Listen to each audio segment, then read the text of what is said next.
ភ្លេងអូនទេបងឃ្លានពីស្នេហ៍ចាចិនដាទៅបំរាជានឹងសាសនាសូមតាំងចិនដាណាពិសេសកុំព្រួយអ្វីប្តីមកវិញមកមិនខានកល្យានចាំទទួលបង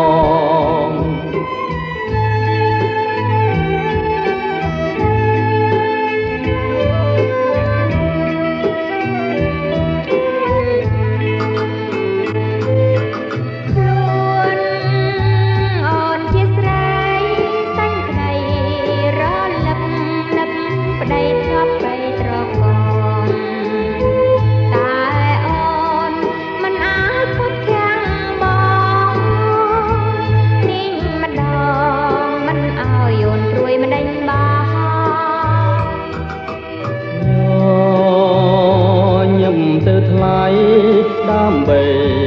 ទុំជារាំងស្មេក្តីសងសានបងឃ្លាតទៅចិត្តនៅនឹងកល្យានលេងមិនបានទេ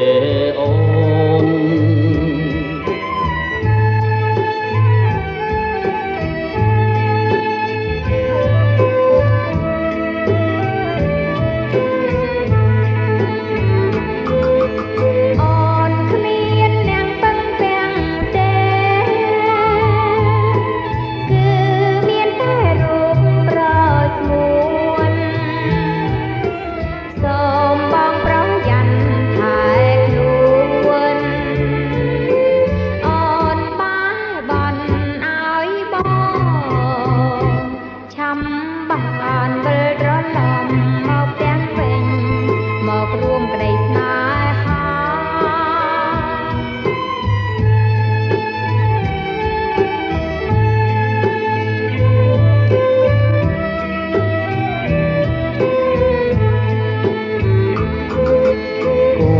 ព្រួយឡើយព្រលឹងចិត្តបងពិនមិនភ្លេចសន្យាបងសូមស្បន់សាច់ចាសូមឲ្យលោកាធ្វើសាក្សីថាស្នេហ៍ភក្តី